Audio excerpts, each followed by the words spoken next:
नमस्कार. मालिकेच्या आजच्या भागामध्ये आपल्याला पाहायला मिळणार आहे की ऐश्वर्याच्या विरोधात आता पुरावे शोधायचे आहेत. त्यासाठी पहिली महत्त्वाची गोष्ट म्हणजे प्रॉपर्टी पेपर हाती लागणं गरजेचं आहे.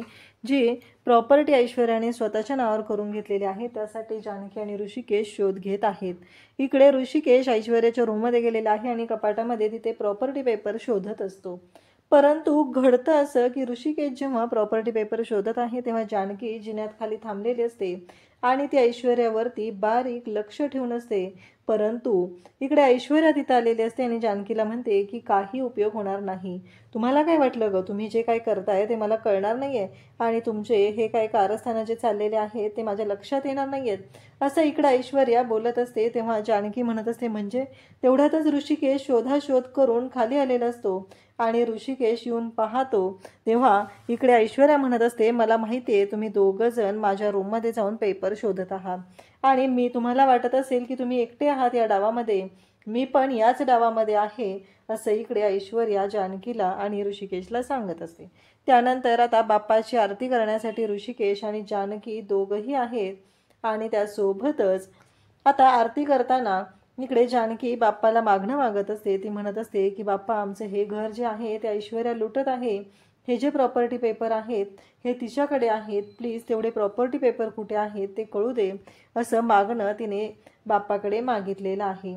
त्यानंतर आपल्याला पाहायला मिळतं की इकडे आता उंदीर मामा जो आहे अचानक बाप्पाच्या समोरून चाललेला जानकीला दिसतो. जानकी उंदीर मामाच्या बरोबर जाऊ लागते कारण तिथं गेल्यानंतर जानकीला तिथे उंदीर मामाच्या तोंडामध्ये एक माळ पकडलेली असते आणि जानकी जाते पाहते तर काय एक कपाट आहे, म्हणजेच आउट हाऊसमध्ये स्टोर रूममध्ये जे कपाट आहे तिथं आता जानकी पोहोचलेली आहे, ज्या कपाटामध्ये ऐश्वर्याने प्रॉपर्टीचे पेपर ठेवलेले असतात. आता जानकी ते प्रॉपर्टीचे पेपर जे आहेत ते पाहते आणि उंदीर मामाने तिथे जाऊन बरोबर ती फाईल तेवढी खाली पाडलेली असते आणि ती फाईल पाडल्यामुळं जानकीच्या लक्षात येतं. आता हे सगळं कशा पद्धतीनं होणार आहे ते आपल्याला आजच्या या व्हिडिओमध्ये पाहायला मिळणार आहे. त्यासाठी प्रेक्षकांनो हा व्हिडिओ शेवटपर्यंत पहा. त्याचबरोबर चॅनलवरती नवीन असाल तर चॅनलला सबस्क्राईब करा, व्हिडिओला लाईक करा. तर इकडे आता सगळेजण जमलेले आहेत कारण रणदिवेंच्या घरी आज भजन ठेवलेलं आहे आणि भजनासाठी भजनी मंडळाची माणसंही वारकरीही बोलवलेले आहेत. ते सगळेजण भजन करत असतात. ऐश्वर्या अजून खाली आलेली नसते आणि सगळेजण ऐश्वर्याची वाट पाहत असतात. त्यासोबतच त्याच वेळी सारंग वारकऱ्यासारखा वेश धारण करून तिथं पोहोचलेला आहे. गळ्यात टाळ घेतलेला आहे आणि तो तिथं आलेला असतो. जानकी ऋषिकेश सारंगचीच वाट पाहत असतात. जेव्हा त्यांना सारंग तिथे येताना दिसतो तेव्हा दोघंही खूप खुश होतात आणि ओवी सुद्धा पाहते. ओवी आणि नाना दोघंही खुश झालेले असतात.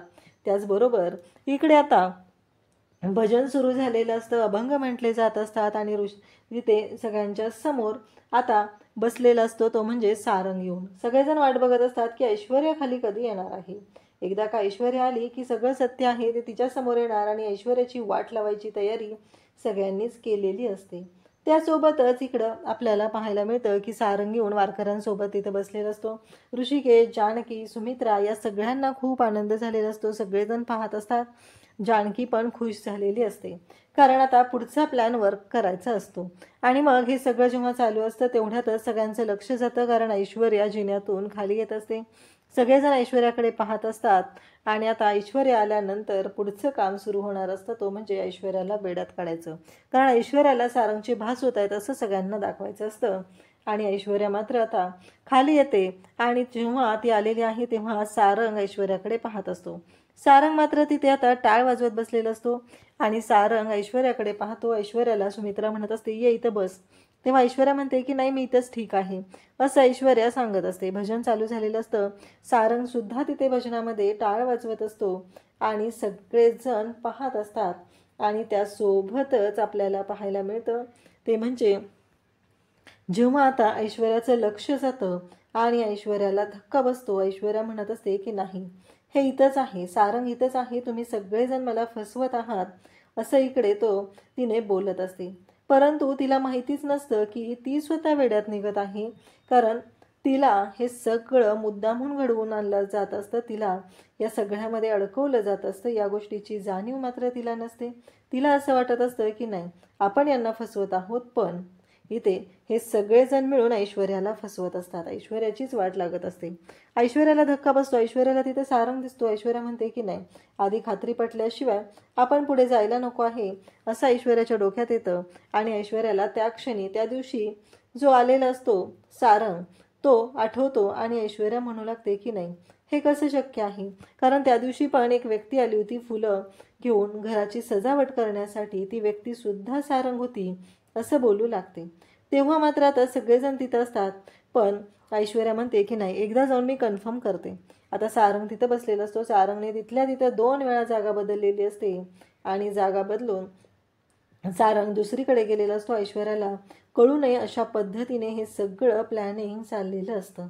त्यासोबतच इकडे पाहायला मिळतं की ऐश्वर्या हे सगळं जे काही नाटक करत आहे, तिचं हे कांड आहे ते सगळ्यांनाच माहिती आहे. ऐश्वर्या कशा पद्धतीने वागू शकते. ऐश्वर्या रूममध्ये जाते कारण तिने सारंगला पाहिलेलं आहे आणि तिला आता धक्का बसलेला आहे.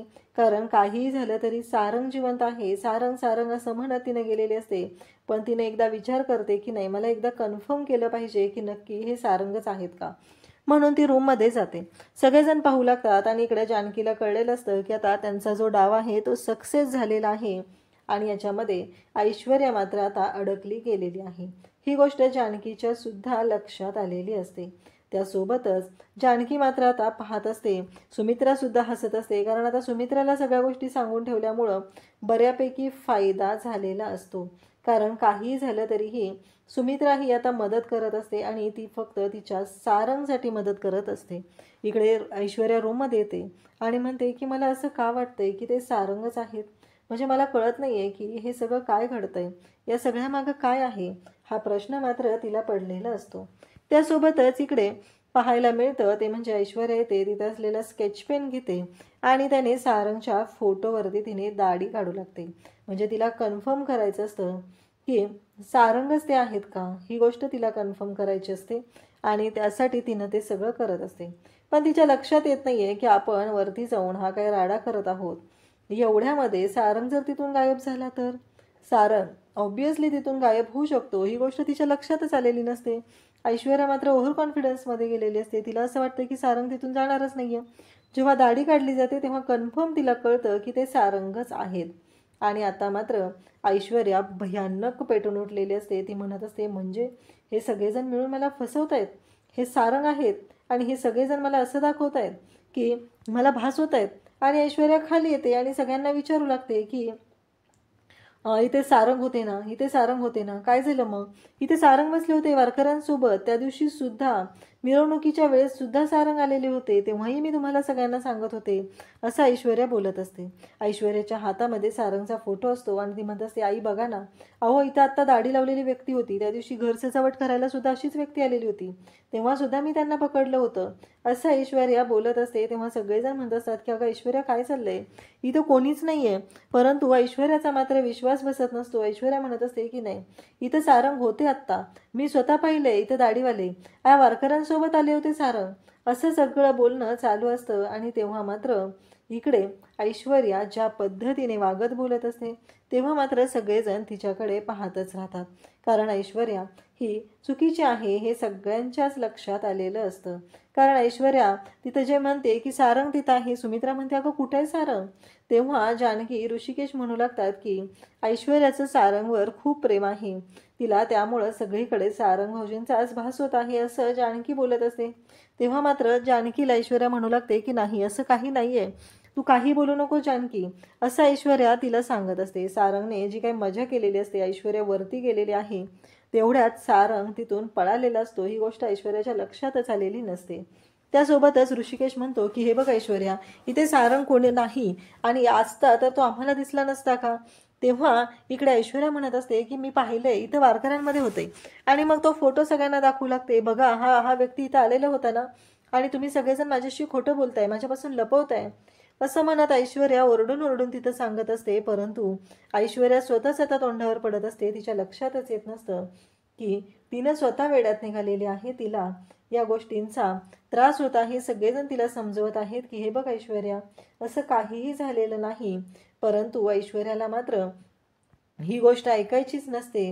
ऐश्वर्या एका वेगळ्याच दुनियेत असते. तिला असं वाटत असतं की नाही, सारंग आलेले होते. सगळ्यांना ती विचारत असते, सगळ्यांना म्हणत असते, तुम्ही माझ्याशी खोटं बोलताय. तेव्हा मात्र सुमित्राचा पारा चढतो आणि सुमित्रा म्हणते, सुमित्राने ऐश्वर्याचं तोंड बंद केलेलं आहे. सुमित्रा ऐश्वर्याला सांगते की तुला समजतंय का तू काय बोलतेस ते. अगं सारंग आता या जगात नाही आहे हे तुला सुद्धा माहीत आहे ना, मग तो फोटो सर्वांना दाखवून काय उपयोग होणार आहे. तेव्हा ऐश्वर्या भलतीच चिडलेली आहे. ऐश्वर्याच्या थोडंसं लक्षात येते की आपल्याला कुठल्या तरी ट्रॅपमध्ये अडकवलं जात आहे. कारण आपण स्वतः सारंगला बघितलेलं आहे, तरी देखील सर्वजण असं म्हणतायत की आपण बघितलेलं नाही आहे. पण अजूनही तिला वाटतंय की सुमित्रा आपल्या बाजूनं आहे आणि त्यामुळं आपण तिला ही गोष्ट पटवून देणं गरजेचं आहे. पण सुमित्रा तिला म्हणते की तुझ्या डोक्यावर परिणाम झाल्यासारखं तू वागायला लागलेले आहेस आणि या लोकांना तू असं बोलायला नाही पाहिजे होतंस, असं म्हणून सुमित्राने आलेल्या सर्व भजनी मंडळाची माफी मागितलेली आहे. माफ करा, माझ्या सुनेला थोडासा त्रास होतोय, तिचा नवरा गेल्यामुळं तिच्या डोक्यावर थोडासा परिणाम झाल्यासारखं झालंय, असं म्हणून तिने सर्वांची माफी मागितलेली आहे. तेव्हा मात्र ऐश्वर्या पुरती चिडलेली आहे. कारण सर्वांसमोर तिचा अपमान तर झालेलाच आहे, पण तिला वेळ लागलाय असंच सर्वांनी डिक्लेअर केलेलं आहे हे आता तिच्या लक्षात आलेलं आहे. इथं बसून बोलून काही उपयोग होणार नाही हे देखील तिच्या लक्षात आलेलं आहे.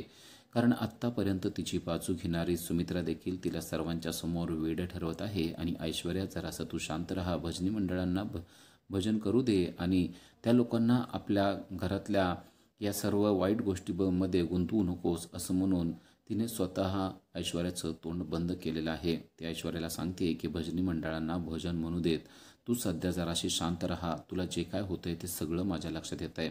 तेव्हा ऐश्वर्या चिडते आणि म्हणते, तुम्हाला असं वाटतंय का की मी खोटं बोलतोय? मी स्वतः त्याला पाहिलेलं आहे, मी माझ्या डोळ्यानं पाहिलेलं आहे, तरी देखील तुमचा माझ्यावर विश्वास नाही आहे का? तेव्हा सुमित्रा चक्क तिला माझा तुझ्यावर विश्वास आत्ता तर नाही आहे असं म्हणलेली आहे. कारण मी सुद्धा इथंच आहे, जर का तो आला असता तर तो मला दिसलाच असता ना, पण तो मला कसं काय दिसला नाही? याचा अर्थ तुला काहीतरी भास झालेला आहे. तुला भास का व्हायला लागलेत ऐश्वर्या, याचा विचार करणं तू गरजेचं आहे, असं म्हणून ऐश्वर्याचं तोंड तिनं बंद केलेलं आहे. तोंड बंद केलेल्या ऐश्वर्या मात्र आता तेथे थांबत नाही. ती तिच्या रूममध्ये निघून जात आहे. जात असताना देखील ती खूपच चिडलेली आहे. मी स्वतः बघितलेलं आहे, तरी देखील तुम्ही मला असं कसं काय म्हणू शकता, असं म्हणून ती निघून गेलेली आहे. तर इकडं ऋषिकेश सरांना सांगतोय की माफ करा, जरासं भजनामध्ये अडथळा आला, पण काय झालं ना, ऐश्वर्याचा नवरा गेल्यापासून तिला खूपच दुःख झालेलं आहे आणि त्या गोष्टीमुळं तिला कुठेही सारंग दिसतो आणि सारंग दिसला की तिला असे वेड्याचे झटके येतात, त्यामुळं तिला असं सगळं काय होत आहे. माफ करा, पुन्हा एकदा भजन सुरू करा, असं म्हणून त्यांनी भजनी मंडळाला भजन गाण्यास सांगितलेलं आहे. आणि तेव्हा पुन्हा एकदा भजन चालू झालेलं आहे आणि ऐश्वर्या सोडून उरलेले सर्वजण भजनामध्ये अगदी तृप्त होऊन ते भजन ऐकत आहेत. ऐश्वर्या मात्र तिच्या रूममध्ये आलेली आहे आणि वस्तूंची अदळापट करत आहे. तिला असं वाटतंय की जाणीवपूर्वक आपल्याला वेडं ठरवलं जात आहे. आपण स्वतः सारंगला बघितलेलं होतं, तरी देखील असं कसं काय होऊ शकतं? तुम्हाला असं वाटतंय का की मला या सर्वामध्ये गुंतवून तुम्ही मला वेडं ठरवाल, असं म्हणून ऐश्वर्याने स्वतःच्या डोक्यालाच हात लावलेला आहे. म्हणजे यांचा काहीतरी मोठा डाव आहे असं मला वाटायला लागले, असा विचार ती करत आहे. मला वेडं ठरवून माझ्याकडून प्रॉपर्टीचे पेपर काढून घ्यायचे असं यांना वाटतंय ना, पण ही ऐश्वर्या काही लिचीपिची नाही आहे हे त्यांना माहीत आहे. मी काय करू शकते याचा अंदाज त्यांनी अजून बांधलेला नाही आहे. ते स्वतःशीच बोलत आहे की आता जानकी, मी तुझं काय करते बघ. तुला आजपर्यंत तुझ्या आईची डेड बॉडी सापडली नव्हती ना, आता तुझ्या आईची डेड बॉडी देखील तुला सापडणार आहे.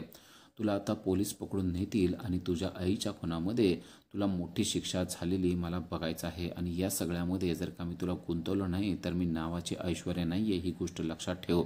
मला वेळ लागले असं तुला वाटतंय ना, तुला मी कशी वेळ लावते ना ते बघ आता मी काय काय करते, असं ती स्वतःशी बोलत आहे. ऐश्वर्या प्रचंड चिडलेली आहे. घरातल्या वस्तूंची आदळापट करत तिनं ठरवलंय की आता जानकीच्या आईला अजिबात सोडायचं नाही. तिला या गोष्टीची कठोर आणि कडक शिक्षा द्यायची, म्हणजेच जानकीच्या आईचा जीव घ्यायचा तिनं ठरवलंय.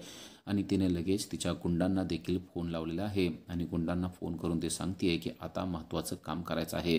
तो गुंड विचारतो काय करायचं आहे, तेव्हा ती सांगते की तिची म्हातारी आहे ना, त्या म्हातारीला यमसदनी पाठवून द्यायचं आहे. आता तिचे श्वास संपलेले आहेत. तेव्हा तो गुंड हसू लागतो आणि म्हणतो, तुमचं काम एका क्षणात करतो आणि लगेच तुम्हाला मेसेज करतो की काम झालेलं आहे म्हणून. तेव्हा ऐश्वर्या म्हणते, आत्ताच्या आत्ता ते काम झालं पाहिजे, एका सेकंदात ते काम करून टाक, कारण ती म्हातारी आता माझ्या डोक्यात गेलेली आहे. आणि एक काम कर, ती डेड बॉडी नदीत फेकून दे की जेणेकरून ती पोलिसांना सापडली पाहिजे.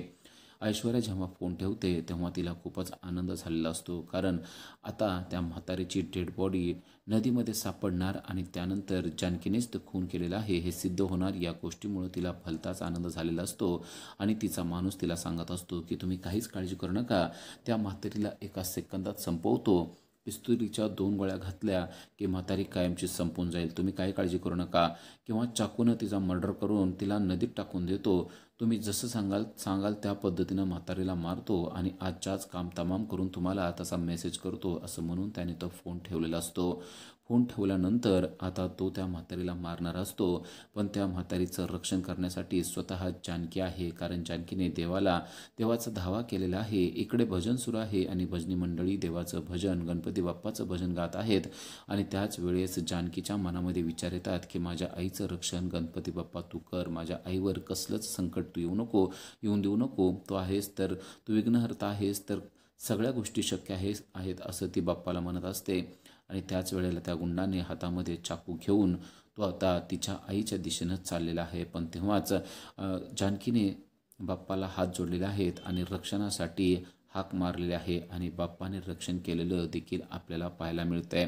बाप्पाचा चमत्कार झालेला देखील आपल्याला पाहायला मिळतोय. जानकीच्या आईचं रक्षण करण्यासाठी स्वतः बाप्पाने मास्क मॅनला पाठवलेला आहे.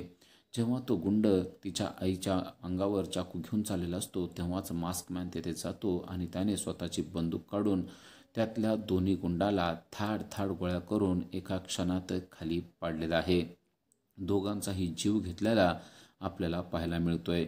एका क्षणात बाप्पाने जानकीच्या आईवरचं संकट दूर केलेलं आपल्याला पाहायला मिळतंय. ऐन वेळेला तिथे मास्कमॅन येतो आणि ऐश्वर्याच्या गुंडांना एका क्षणात गोळ्या मारून ठार करून टाकतो आणि जानकीच्या आईचा जीव वाचवतो.